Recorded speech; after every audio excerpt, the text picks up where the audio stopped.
বিসমিল্লাহির রহমানির রহিম। সম্মানিত সভাপতি, সম্মানিত প্রধান অতিথি, বিশেষ অতিথি এবং উপবিষ্ট বরিশাল বিভাগ সমিতির সদস্য এবং আমন্ত্রিত অতিথিবৃন্দ, আসসালামু আলাইকুম। আজকে যার মৃত্যুবার্ষিকীতে আমরা একত্রিত হয়েছি তাকে স্মরণ করার জন্য, তার আত্মার মাগফিরাত কামনা করার জন্য। তিনি শুধু বরিশালের কৃতি সন্তান নয়, তিনি অবিভক্ত বাংলার কৃতি সন্তান। এটা আমরা গর্ববোধ করি যে তিনি এই বরিশাল থেকে সে কলকাতা গিয়ে সেখানে প্রতিষ্ঠিত হয়ে প্রথমে শিক্ষামন্ত্রী এবং পরবর্তীতে উনি মেয়র হয়েছেন। কলকাতা সিটির মেয়র হওয়া একজন মুসলমান বাঙালির পক্ষে প্রথমবারের মতো কতটা কঠিন ছিল সেই সময়ের প্রেক্ষাপটে আমরা চিন্তা করলেই বুঝতে পারবো। যদিও এখন মুখ্যমন্ত্রী বলে, কিন্তু তখন প্রধানমন্ত্রী বলতো, বাংলার অবিভক্ত বাংলার প্রধানমন্ত্রী। এবং তিনি দীর্ঘ সময় ধরে 6 বছর ধরে 2 টার্মে উনি প্রধানমন্ত্রী ছিলেন। এই শেরে বাংলা একে ফজলুল হক, তিনি কোন ক্ষেত্রে অবদান রাখেন নাই আমরা সেইটাই খুঁজে পাবো না। সেই শিক্ষা জীবন শেষ করে তিনি কলকাতায় আইন ব্যবসা শুরু করেন। আইন ব্যবসা শুরু করার কিছুদিন পরেই তার বাবার মৃত্যু হয়। তখন তিনি বরিশালে চলে আসেন এবং বরিশালের তিনি প্র্যাকটিস শুরু করেন। বরিশালের প্র্যাকটিস শুরু করাকালীনই তখন বিএম কলেজের যে প্রিন্সিপাল তাকে আমন্ত্রণ জানাইলো অঙ্কের শিক্ষক হওয়ার জন্য কলেজের।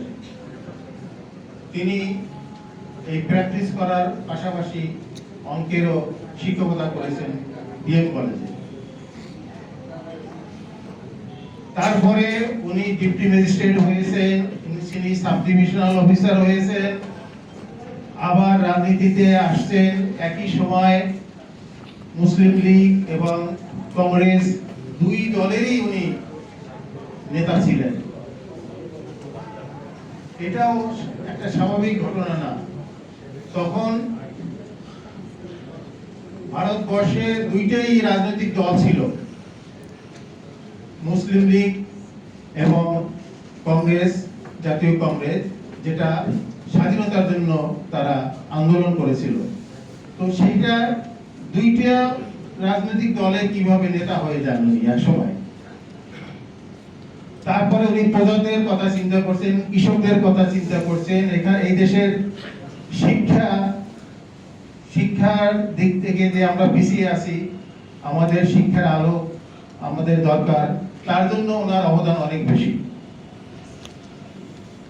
তারপরে ভারত বিভক্তির পরেও উনি বিভিন্ন ক্যাপাসিটিতে কাজ করেছেন। আপনারা শুনেছেন উনি অ্যাটর্নি জেনারেল ছিলেন, উনি গভর্নর জেনারেল ছিলেন, উনি স্বরাষ্ট্রমন্ত্রী ছিলেন, সবই ছিলেন উনি।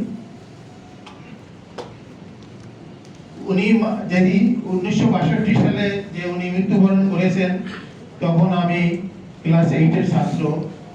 সেই মফস্বল শহরে লেখাপড়া করেছি, ততটা শেরে বাংলার নাম শুনি নাই। পরবর্তীকালে যখন তার সম্বন্ধে জানছি, শুধুই অবাক হয়েছি যে এটা কিরকম একটা মানুষ, এত গুণের অধিকারী একটা মানুষ কিভাবে হয়। তো সেই অবিভক্ত বাংলার যে কৃতি সন্তান, তার নামে পদ্মা ব্রিজ হবে না তো কার নামে হবে? আমি আবার সবার সাথে কণ্ঠ মিলে আমি বলতে চাচ্ছি যে এই সমিতির পক্ষ থেকে যেসব দাবি তোলা হয়েছে, তার মধ্যে 1 নম্বর দাবি হলো পদ্মা সেতুকে শেরে বাংলায় ফজলুল হক সেতু নাম ঘোষণা করতে হবে। এবং অন্যান্য দাবিও আমরা আজকে আবার আমি সবার সাথে কণ্ঠ মিলিয়ে বলতে চাচ্ছি। যে দাবিগুলো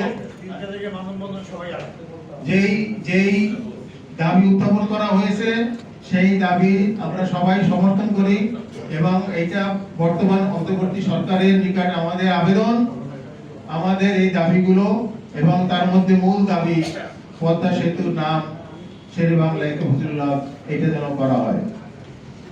আজকে এই বিভাগ সমিতির উদ্যোগে এই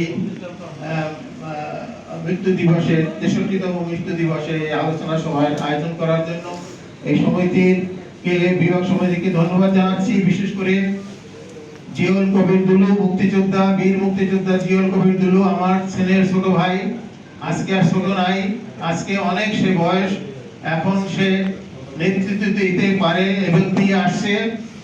আমরা এক সময় সেই কথা উনি বলেছেন যে বরিশাল বিভাগ প্রতিষ্ঠা হওয়ার পরে প্রথম আমরা এই বাংলা মোটরে এই কমিটি নিয়ে আমরা বিভিন্ন রকমের কমিটি করেছি। সেই প্রথম কমিটির সভাপতি ছিলেন এই পাসপোর্টের তখনকার রিটায়ার্ড ডিজি বাহাউদ্দিন সাহেব, জেনারেল সেক্রেটারি ছিলেন সিরাজউদ্দিন আহমদ এবং আমি কোষাধ্যক্ষ ছিলাম প্রথম কমিটি। তখন এই জিয়ল কবির যুব সংগঠনের সভাপতি, আজকে সেই যুবক থেকে সে বৃদ্ধ হয়েছে, এখন সেই হাল ধরেছে, তার সফলতা কামনা করছি এবং আজকে যারা আপনারা উপস্থিত হয়েছেন সবাইকে ধন্যবাদ জানাচ্ছি। আগামী 3 তারিখে যে মানববন্ধন আছে সেখানে আপনারা উপস্থিত হবেন, শরীক হবেন এই কামনা করে আমার বক্তব্য শেষ করছি।